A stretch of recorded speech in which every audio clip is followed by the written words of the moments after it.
Are headed for the postseason. Locking horns tonight. First down and 15 for the Lions as they hand it Gibbs. Broke one tackle. Odighizuwa couldn't bring down Gibbs. Stephon Gilmore could, and it's a gain of just 2. Well, I think if you're Dan Campbell and you come into this game, if you told him you could go into the fourth quarter in a 10-10 ball game, I think he'd take that all day long. And so the game, as I said, is played out the way I think you would want it to if you're the Detroit Lions. I just think they're going to have to get a little more out of their passing game than what they've had up to this point if they're going to be able to finish this one off. Second down, good protection. Downfield, Williams got it. Jamison Williams to the 15.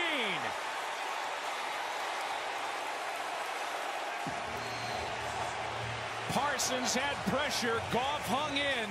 63 yards to Jamison Williams. Well, one thing that we know that Jamison Williams can do is fly.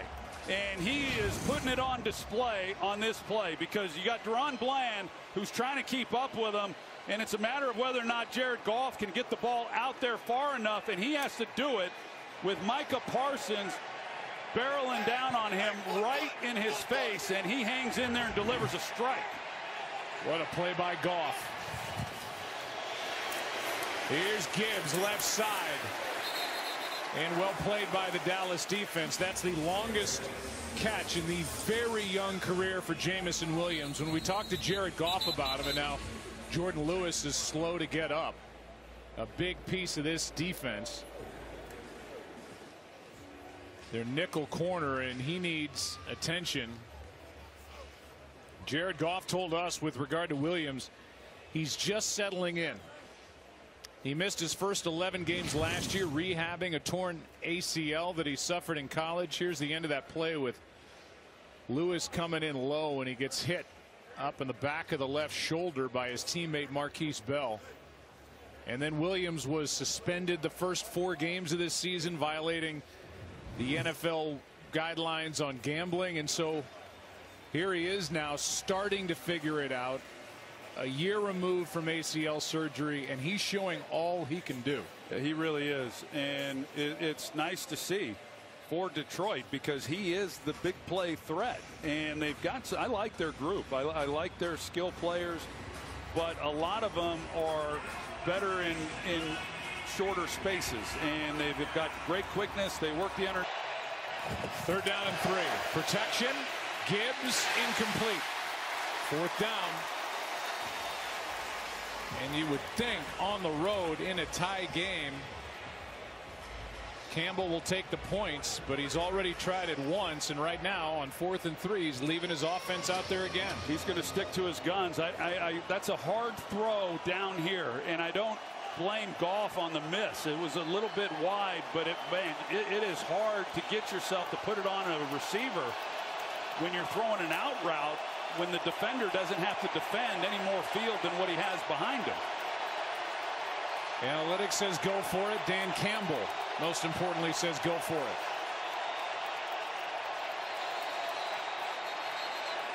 And the delay of game will send us to a Michael Badgley field goal try. Yeah, that was, I think he's just trying to draw him off, see if maybe he can pick up some yards. I don't think that he had any intention. I don't think that was on Goff not seeing the play clock. I think that was just what they wanted to do. You can see Dan saying good drive. It was 63-yarder to Jamison Williams, the biggest play, and now a 30-yard try for Michael Badgley, his 3rd game active as kicker for the Lions for the lead.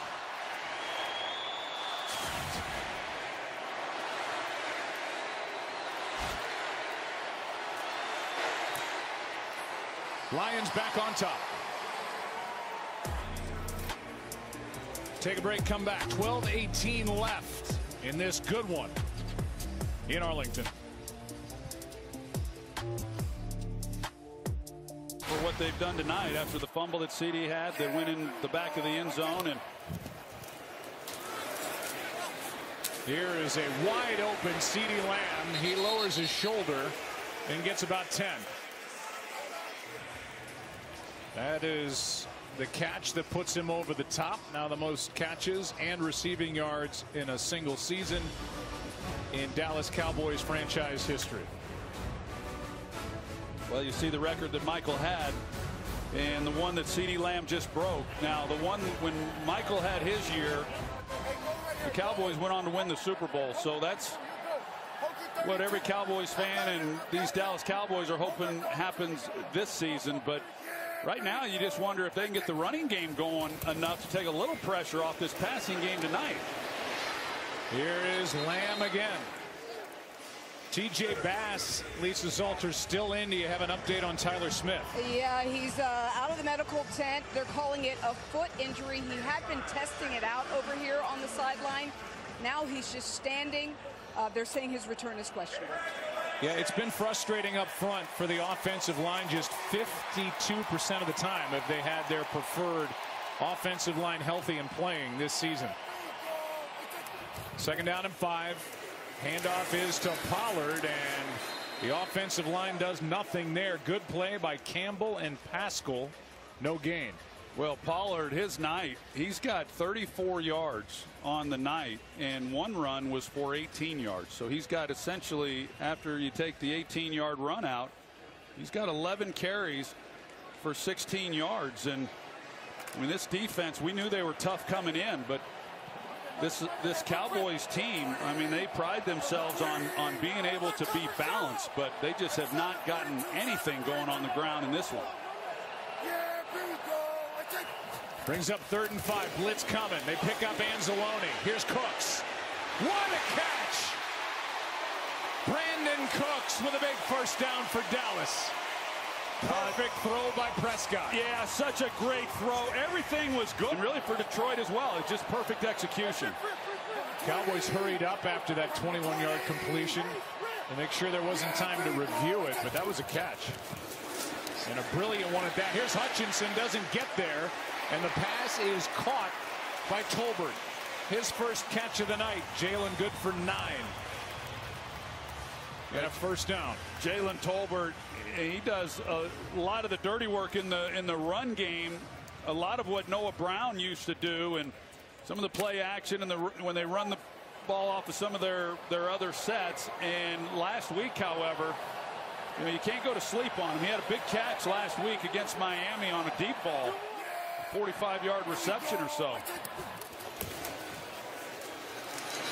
Pollard, one of his better runs of the night.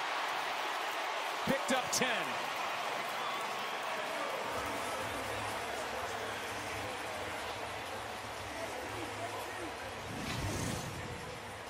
Pollard, he just figures if there's not going to be much there, he's just going to start carrying bodies with him, and contact at the line of scrimmage, and he just keeps his legs going. And his second best run of the night.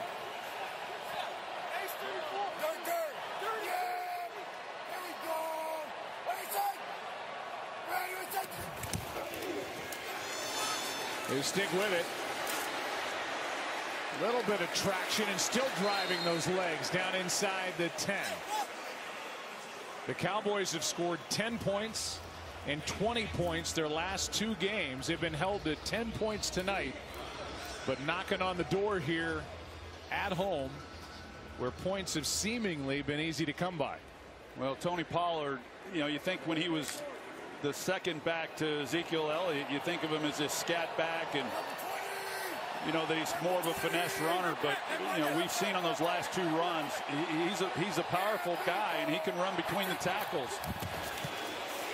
2nd and 4. End zone. Cooks. Touchdown Cowboys.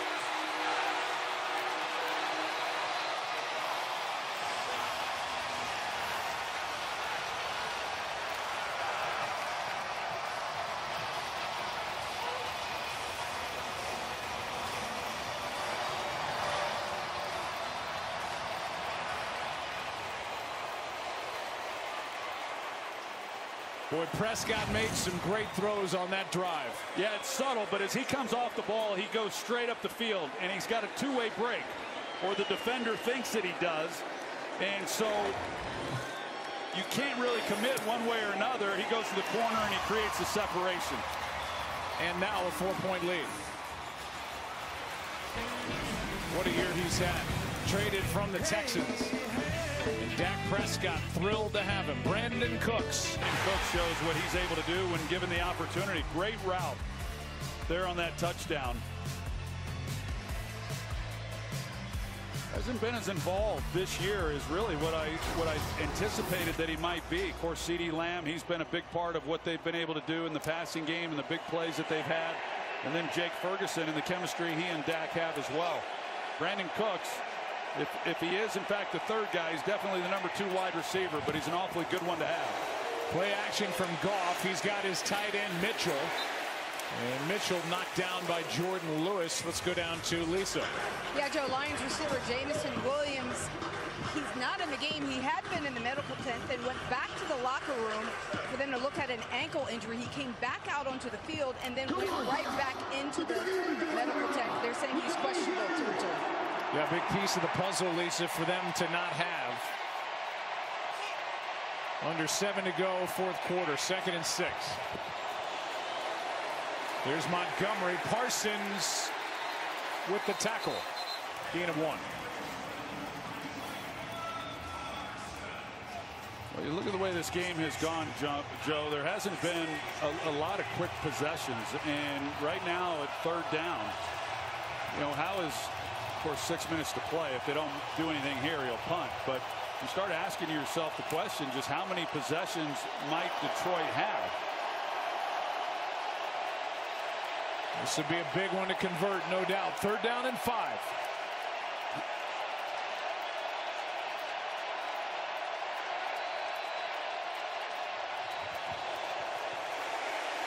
Goff, incomplete for Amon-Ra St. Brown. No flags. With heavy pressure from DeMarcus Lawrence. And the punt team comes on for the Lions. Well, that's the tough one on Jared Goff. DeMarcus Lawrence is right here. Jonah Jackson, number 73. He's just not able to square up and get out in front of him. And the ball gets hit with Lawrence coming in on Goff and not able to deliver an accurate ball. So a great job, one, by Dallas taking the ball down the field, coming away with the touchdown, and then the defense answering and forcing a punt. Turpin waits for the punt from Jack Fox. They faked it one time tonight, not here. Line drive punt and a fair catch by Turpin. Hauled in at the 27. 43-yard punt. Back to work. Dak in the offense for the Cowboys. Trying to get their 11th win of this. Will cap off Super Wildcard Weekend with the annual Monday night game on January 15th. Then our divisional round game will be on Saturday the 20th or Sunday the 21st. Both games are on ESPN, ABC, and ESPN+. Cowboys trying to win out and hope for an Eagles loss to win the division. Play action from Prescott. Gallup had stopped. The throw was downfield and they throw a flag. Yeah, I'll be interested to hear what John has to say because it was an uncatchable ball and there was contact. Illegal contact. Defense number 29. 5-yard penalty. Automatic first down. What it is illegal contact because he carries the contact more than 5 yards with the quarterback in the pocket prior to the pass. So you see the illegal contact, and then you see what the Lions were arguing, that this throw was downfield when Gallup done. And then Khalil Dorsey started the last 2 weeks. He didn't play so well, and now Kendall Vildor, but he had his hands full on that last play when he got called with the penalty. 2nd and 10.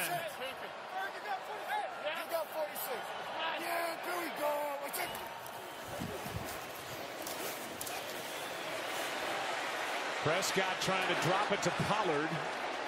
Incomplete with Anzalone there defending. Stops the clock with 4:19 to go. It's 3rd down and 10. Yeah, that's a great job by this secondary because all the time that Prescott had in the pocket to try to find somebody, they're locked up in man coverage. They're playing inside out on CeeDee Lamb, but he even is able to get to the outside with an opportunity. But there's CeeDee in the slot 88, and little contact at the top of that route. But a big third down right now. Lions need a stop. Under 4.5 to go. Third down and 10, and there he is again. What a night, CeeDee Lamb. It's going to be a 200-yard night. And not to be stopped. Gets 22 here. Well, I'm not sure what's happening. Couldn't tell exactly who was in coverage. Oh, yeah, it was Cam Sutton, and he wasn't ready for the snap or trying to communicate or something, but they were bringing the pressure, which they've done. And CeeDee Lamb just, you don't want to give up the inside when you're playing man across the board the way that they were, but they've gone to CeeDee Lamb in those situations, and he's won. Does a great job off the ball, but not very good play there by Cam Sutton. And the 5th 200-yard game in the NFL this season. 216, a career high. And why not put it in his hands again? Anzalone, but on that carry, a gain of 5. On this Monday Night Football special edition, you've got CeeDee Lamb and everybody else. And CeeDee Lamb has just been a nightmare for this Lions defense. Well, Mike McCarthy, when we were talking to him about the changes that were made going into that Chargers game, when CeeDee Lamb had talked about he wanted more opportunity, they didn't feel that they were being game planned to open him up, and he talked about how he was trying to protect the offensive line because of some of the changes that were happening up there. But there was no doubt there was a concerted effort to get CeeDee Lamb the ball. This is incomplete for Jake Ferguson. And there has been really ever since that Chargers game, and we've seen the results. They've moved him around. They've made it difficult on a defense as to where he's going to line up. They motion him. They do a lot of different things, and he has really delivered. In case you're wondering, it would be a 60-yard field goal from this spot. That's within the range of Aubrey. If you don't get it, then you think about that, or you think about going for it. There's a lot on the line here on this 3rd down and 5 play.